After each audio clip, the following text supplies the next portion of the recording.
Coucou tout le monde, une vidéo en bord de Seine au coucher du soleil. On aperçoit la tour Eiffel. Je suis sur l'île aux Cygnes, donc c'est une île artificielle entre le 15e et le 16e arrondissement. Et c'est très agréable de se promener là. Donc simplement je fais cette vidéo pour partager ce petit moment sympa.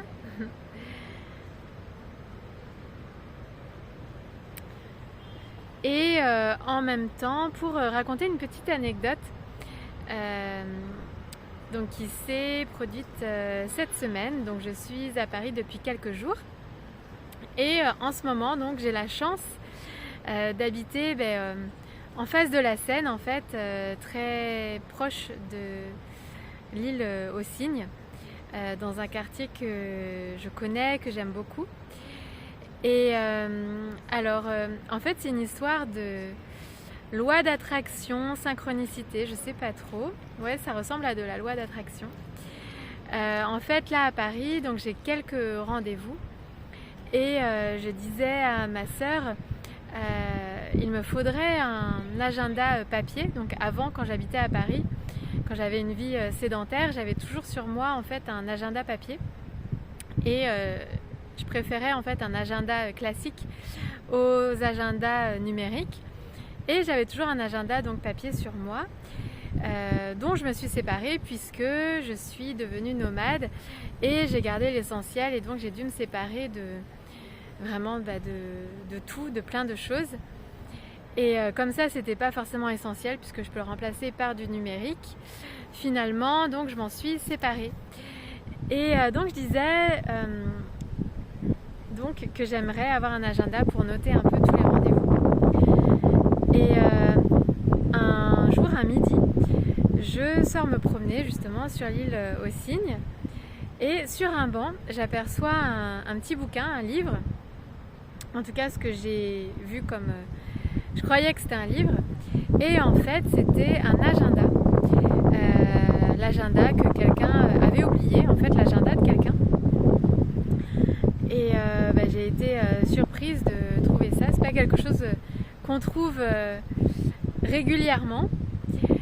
Et donc, j'ai trouvé un nom dans l'agenda. Donc, j'ai contacté la personne pour le lui rendre.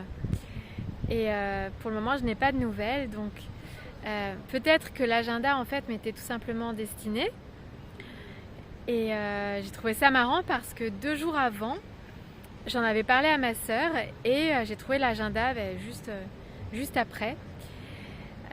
Donc, finalement, il est peut-être juste pour moi. C'est peut-être la loi d'attraction. Je ne sais pas. En tout cas, ça interpelle. Et j'y vois aussi comme symbole, bien sûr, l'organisation, la discipline et ouais, l'organisation, la discipline. Et puis c'est peut-être donc la loi d'attraction. On verra. Donc c'est toujours intéressant en fait de remarquer ces choses-là. Et j'en parlais avec une amie et en fait on parlait du livre Les 4 accords Toltec. L'un des accords, c'est avoir une parole impeccable. Et en fait on ne se rend pas compte à quel point la parole et l'intention en fait sont importantes et manifestent des choses dans la réalité, ont vraiment en fait émanent des vibrations et ont une réelle influence sur nos vies, en tout cas sur ce qu'on manifeste. Et ouais, c'était aussi un rappel par rapport à ça. Être conscient de ce que l'on dit et de l'effet que ça peut produire, de ce que ça peut manifester. Et donc y prêter attention, d'autant plus. Parce que parfois on peut dire des choses sans en avoir conscience et je pense qu'on n'a pas conscience réellement de la portée de nos paroles et donc c'est se rappeler en fait donc l'effet que ça peut avoir et ce qu'on peut créer par la parole. Voilà pour la petite histoire. Je vais aller du côté de la Statue de la Liberté. Donc la Statue de la Liberté est aussi sur l'île aux Cygnes. Très chouette. Donc je vais aller par là et filmer un peu.